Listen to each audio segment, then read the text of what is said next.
১৬ দিনে ১৮-১৯টা বাসা আমাকে চেঞ্জ করতে হয়েছে। ১৪ জুলাই যখন আমরা মহামান্য রাষ্ট্রপতির কাছে স্মারকলিপি দেই, তখন পর্যন্ত কিন্তু শান্তিপূর্ণ সবকিছু ছিল।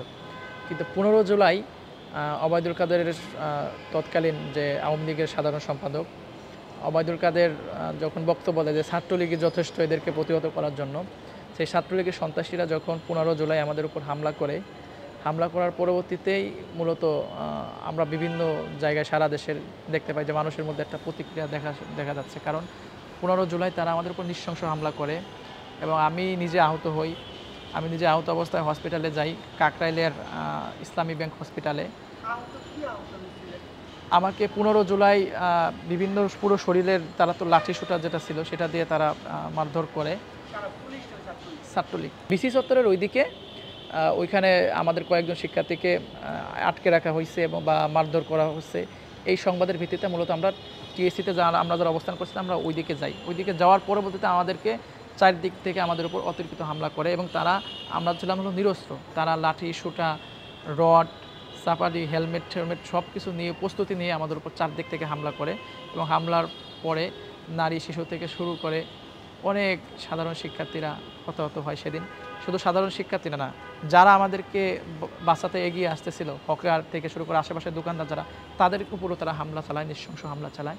এবং ওখান থেকে হামলার পরবর্তীতে আমরা যখন চিকিৎসা নিতে যাই, চিকিৎসা নিতে গিয়েও ওখানে আমরা ঠিকভাবে চিকিৎসা নিতে পারিনি। প্রতিনিয়ত হুমকি দামকির মধ্যে ছিলাম। হসপিটাল কর্তৃপক্ষ পরিশেষে রিকোয়েস্ট করলো আমাদেরকে যে আপনি এখান থেকে চলে যান, আমরা এখানে আপনাদের নিরাপত্তা দিতে পারবো না। ওইখান থেকে আমি ১৬ জুলাই চলে যাই হসপিটাল থেকে, আরেকটা বাসায় গিয়ে আশ্রয় নেই। যেই বাসায় গিয়ে আশ্রয় নেই, তারা ডিবির কর্মকর্তা যারা ছিল, ডিবির ড্রেস ছিল তাদের শরীরে, যার কারণে আমি নিশ্চিত হয়েছি যে এরা ডিবি ছিল। এরা আমার বাসায় আক্রমণ করে কয়েক রাউন্ড গুলি ছুড়ে এবং আমি তখন একটা লাইভ টক শোতে ছিলাম, সেই অবস্থাতে আমার বাসায় গুলি করে। তো পরবর্তীতে বাসার যে মালিক ছিল সে বলছিল যে তোমাকে ধরার জন্য ওখানে চারদিক থেকে ঘিরে ফেলছে, এখন পালানোর একটাই উপায় আছে, আমার বাসার ৩ তলায় একটা ভাঙা জানালা আছে, এটা দিয়ে তুমি পাশের যে ভবন আছে ওই ভবনে চলে যেতে পারবা। এবং তারা আমাদেরকে অনেক সহযোগিতা করে এবং ওই ভবনে পরবর্তীতে যাই, গিয়ে ওই ১৬ তারিখ থেকেই তো মূলত ধরপাকড় শুরু হয় এবং এরপর থেকে যেভাবে আতঙ্কে ভয়ে মৃত্যুর মুখোমুখি প্রতিনিয়ত হয়ে যেভাবে আমরা পালিয়ে রয়েছি, এটা দেখে মনে হয় না যে একটা স্বাধীন দেশে আছি। যখন ইন্টারনেট বন্ধ করে ১৮ জুলাই পরে ১৯শে জুলাই, তখন আমাকে আমার এই পায়ে একটা গুলি লাগে, এখানে লাগে, এখানে একটা লাগে এবং এখানে একটা গুলি লাগে এবং আমার এখানে কিছু ছোট ছোট যে গুলিগুলো ছিল সেই গুলিগুলো লাগে এবং টিয়ার শেলের কারণে আমি প্রায় ২-৩ দিন অসুস্থ ছিলাম। কিন্তু অসুস্থ অবস্থায় আমাকে পালিয়ে বেরাতে হয়েছে, একের পর এক বাসা চেঞ্জ করতে হয়েছে এবং আমরা মোবাইল ব্যবহার করতে পারতাম না, যে মোবাইলের ফোন ট্র্যাকিং করে বের করে ফেলবে, এরকমও হয়েছে। আমি একটা বাসায় ছিলাম মোহাম্মদপুরের ওদিকে একটা বাসায়, সেই বাসায় যেদিন ছিলাম তারপরে আমি ২-৩ ঘন্টা মনে হয় ছিলাম ওখানে। পরবর্তীতে জানতে পারি যে ওই বাসায় অভিযান চালানো হতে পারে। তো সেই জন্য আমরা ওখান থেকে আমরা পালিয়ে যাই। পালিয়ে যাওয়ার পরে শুনি যে রাত ১২টার দিকে ওই বাসায় ঢুকে ওই বাসা একদম তছনছ করে ফেলছে এবং ওই বাসায় আমার একটা ছোটো ভাই থাকতো, তাকে নিয়ে যাওয়া হয়েছে, তাকে চোখ বেঁধে নিয়ে গিয়ে রিমান্ডে নিয়ে প্রচুর অত্যাচার নির্যাতন করছে তারা। ১৬ দিনে ১৮-১৯টা বাসা আমাকে চেঞ্জ করতে হয়েছে, অনেকগুলো বাসা। ভয় এবং আতঙ্কের মধ্যে প্রতিনিয়ত থাকতে হয়েছে এবং অনেকগুলো দিন গেছে যখন আমরা খাইতে পারি নাই, ঘুমাইতে পারি নাই, নির্ঘুম অনেকগুলো রাত পার করতে হয়েছে আতঙ্কের মধ্যে দিয়ে। কিন্তু আমরা ধরেই নিয়েছিলাম যে আমাদেরকে তারা জীবিত রাখবে না, কিন্তু আমরা চাইছিলাম যে জীবিত আমরা যদি মারাও যাই তারপরেও যেন এই দেশ এবং জাতি যেন মুক্তি পায়, এগুলো স্বৈরাচার খুনি সরকারের হাত থেকে যেন পুরো জাতিকে আমরা মুক্ত দিতে পারি। সেজন্য আমরা ভয় এবং আতঙ্কের মাঝেও মৃত্যুর ঝুঁকি নিয়েও আমরা আমাদের অবস্থান থেকে সর্বোচ্চ চেষ্টা করে গেছি।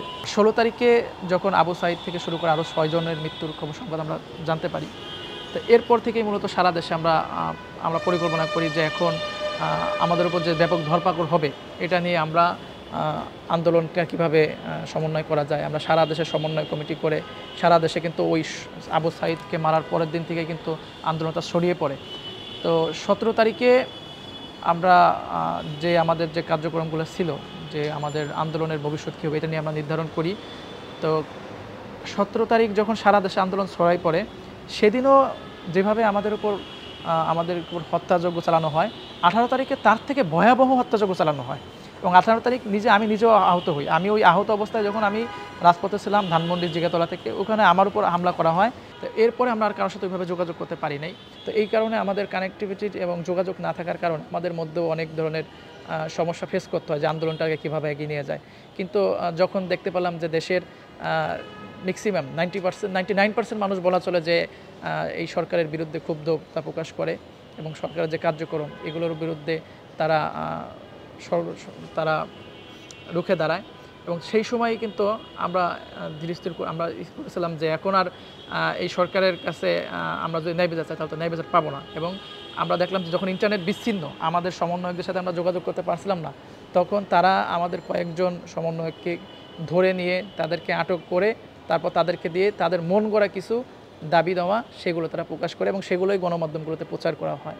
কিন্তু আমরা তাৎক্ষণিকভাবে আমরা আমাদের মধ্যে কয়েকজনের মধ্যে সমন্বয় করে আমরা আরেকটা আমাদের যে সাধারণ শিক্ষার্থীদের পক্ষে যে দাবিটা 9 দফা দাবি সেটা আমরা পেশ করি এবং 9 দফা দাবি যখন আমরা পেশ করি তখন আমরা সরকারকে বারবার বলছিলাম যে এতগুলো হত্যাযোগ্য মানুষের লাশ এবং এত মানুষ হতাহত হওয়ার পরেও আপনারা অন্ততপক্ষে আমাদের 9 দফা মেনে নেন।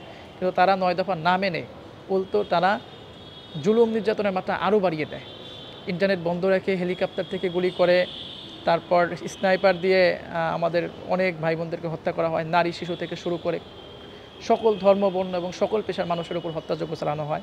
তো এই গণহত্যার পরবর্তীতে আমরা 2 আগস্ট রাত্রে আমরা সিদ্ধান্ত নেই যে এখন আর এই সরকারের উপর আস্থা বা ভরসা রাখার কোনো সুযোগ নাই। তো যার কারণে সরকারের প্রতি এবং সাধারণ জনগণ এবং আমাদের শিক্ষার্থী আন্দোলনরত যারা ছিলাম আমরা সকলের মধ্যে একটা আস্থাহীনতার জায়গা তৈরি হয় এবং যার ফলে আমরা এক দফা আমরা মনে করি যে এখন ডু অর ডাই হয়, আমাদের যদি বাঁচতে হয় তাহলে এই সরকারকে পদত্যাগের এক দফা আলটিমেটাম দিতে হবে, আর যদি আমরা মারাও যাই তাহলে তবুও আমাদেরকে এক দফার মধ্যে দিয়ে থাকতে হবে। কারণ আমরা দেখতে পারছিলাম স্পষ্টভাবে যে 99% মানুষ এই সরকারের প্রতি ক্ষুব্ধ ছিল এবং মানুষ সাধারণ ছাত্র জনতা যেটা চাইতো আমরা সেই তাদের মনোভাবকে বাস্তবায়ন করার লক্ষ্যে আমরা মূলত এক দফা নিয়ে সামনে আসি।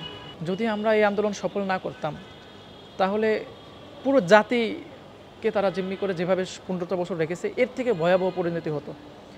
এবং আমরা যেটা ধারণা করেছিলাম যে এইবার যদি এই সরকারের পতন না হয়, এই সরকার যেভাবে পাকিস্তানি হানাদার বাহিনীকেও হার মানিয়েছে, এই সরকার শুধু পাকিস্তানি হানাদার বাহিনীর মতো নয়, এর থেকে ভয়াবহ নৃশংসতা আমাদের উপর চালাবে।